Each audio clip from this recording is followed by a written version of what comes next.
বন্ধুরা, আজকে আমি রান্না করব ভোলা মাছের ঝাল। তো আজকে সেটা বেগুন দিয়েই করব। তো চলো বন্ধুরা, ভোলা মাছের ঝালটা বেগুন দিয়ে রান্না করেই ফেলি। তো আজকে এখানে আমি ভোলা মাছ নিয়ে নিয়েছি, আর ভোলা মাছগুলোকে ভালো করে কেটে ধুয়ে পরিষ্কার করে নিয়েছি। আর এখানে মশলা বলতে রসুন, আদা আর কাঁচা লঙ্কা পেস্ট করে নিয়েছি। এর মধ্যে এক এক হলুদ গুঁড়ো, লঙ্কা গুঁড়ো, ধনে গুঁড়ো, জিরে গুঁড়ো মিশিয়ে রাখলাম, আর ভোলা মাছে লবণ হলুদ মাখিয়ে নিয়েছি। এবার এর মধ্যে দেবো এই যে দুটো ছোটো ছোটো বেগুন কেটে রেখেছি, আর একটা টমেটো কুচিয়ে রেখেছি, আর একটা পেঁয়াজ কুচি, আর এই মশলাটা করে রেখেছি। এবার ভোলা মাছগুলোকে ভেজে নেব।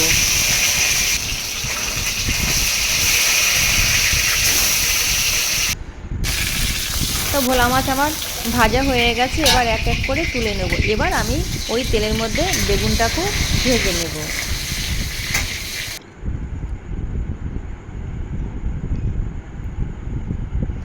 তো লবণ হলুদ দিয়ে বেগুনটাকে ভেজে আমি তুলে নিলাম।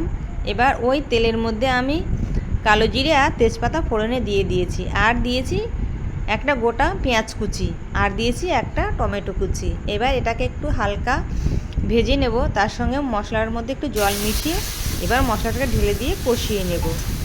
মশলা দিয়ে এবার তেল ছেড়ে দিয়েছি, এবার আমি জল দেব পরিমাণ মতো। তো জলটা গরম হতেই আমি ভোলা মাছ আর বেগুন ভাজা ছিল ওটাকে ঢাকা দিয়ে দেব 5-7 মিনিট। আর লঙ্কা দিতে ভুলে গেছিলাম, তাই দুটো কাঁচা লঙ্কা দিয়ে আবার ঢাকা দিয়ে দিলাম। তো বন্ধুরা, আমার ভোলা মাছের ঝালটা এই যে হয়ে গেছে, আর পরিমাণ মতো ঝোলও রেখেছি, মানে একটু ঝোল ঝোল না হলেও ভালো লাগে না। তো বন্ধুরা, এবার আমি ভোলা মাছের ঝালটা নামিয়ে নেব। তো বন্ধুরা, হয়ে গেল আমার ভোলা মাছের ঝাল বেগুন দিয়ে।